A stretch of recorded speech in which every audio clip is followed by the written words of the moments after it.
inama y'umunsi y'abashakanye, kuganira ku mategeko atavugwa ndetse n'inshingano zidasobanuye.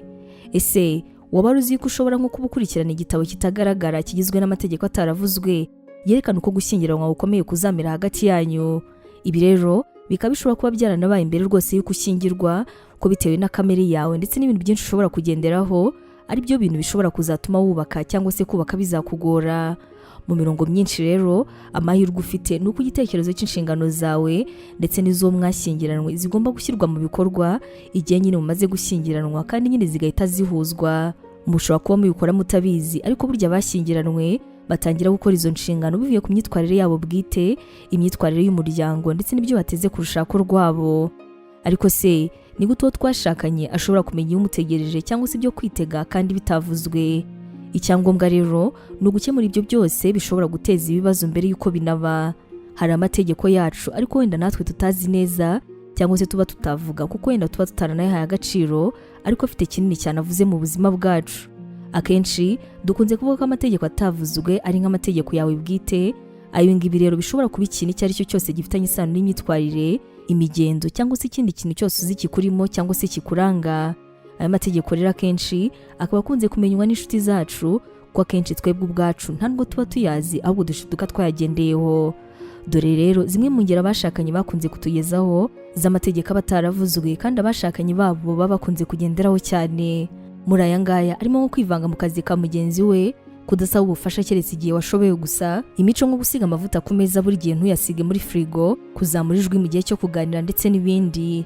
Aya mategeko rero abataravuzwe abatandukanye cyane n'amategeko umuntu aba yitekerezaho. Ibi ngibi rero bikaba bisa yuko umuntu agomba kubanza akicara yarangiza akimenya, akamenya neza imiterere ye ndetse n'uburyo amategeko ye cyangwa se bine binagenderaho bishobora kutazamwangiriza mu gihe kizaza. Ikindi ni inshingano zitagaragara cyane, nk'uko rero abakinnyi iyo bagiye gukora ibikorwa bidasanzwe bakurikiza inyandiko, n'abashakanye biba ari uko niko baba bagomba kubigenza. Izi nshingano rero kenshi zidukomerera ziba zaravuye mu bwana bwacu, akenshi tuba twaratojwe kugendera mu nzira runaka cyangwa se gutegereza ibintu mu bihe bimwe cyangwa se ibindi. Hano rero hari ingero zimwe na zimwe z'inshingano zisa nk'izidasobanutse dushobora kugira mu mubano wacu. Muri izo harimo nko gucunga amafaranga cyane, uwateka, uwakwita ku rugo ndetse n'ibindi.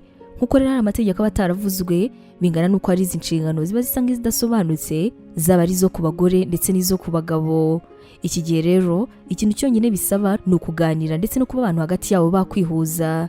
Igihe mwashakanye ndakurikiza amategeko, ni gute wakemura bino bibazo mbere y'uko uhura nabyo? Ari amategeko akenshi duhuriraho tutabizi, usabwa kubanza kwitaho warangiza ukimenya, ukareba uti ese kuko ibintu nifuza ni nabyo umukunzi wanjye nkorera?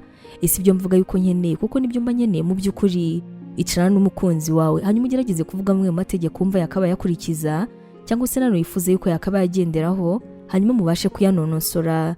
Tangira kandi ushyire ku rutonde amategeko 10 yawe ya mbere, ari byo twita amategeko yawe bwite, hanyuma numara gukora urwo rutonde unarusangiza uwo mwashakanye. Ushobora kandi gutangazwa no kumva icy'ingenzi kuri we, kuko nawe ahanga rwose azabiha umwanya kandi nawe yigiteho. Gerageza kubaha icy'ingenzi kuri mugenzi wawe kandi murakora amasezerano y'ubwumvikane ku byo mukora ndetse n'ibitakorwa mu bano wanyu. Wasanga ari ibintu runaka utakoraga ari uko mugenzi watigeze abikubwira, gusa ariko kuva none birashoboka yuko ibyo ngibyo byose bigiye guhinduka nyuma kwicara mukaganira, mukareba ikenewe cyane kurenza ibindi.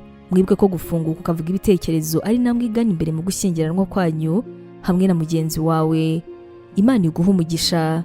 Ubu butumwa mwabuteguriwe kandi mwabugezwagaho na Nibi Ntije Evangelical Ministries International, ariyo magambo ahinnye izwi nka Nemi.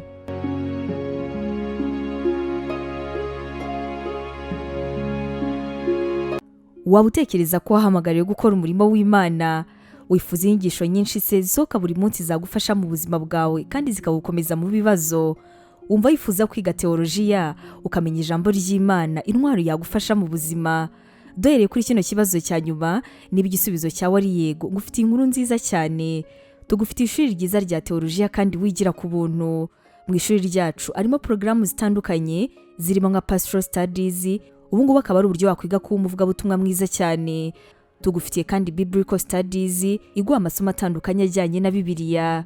Uzanasanga kandi Christian counseling, zikaba ari inama za Gikristo zizagufasha mu buzima bwawe kandi zigagukomereza umutima.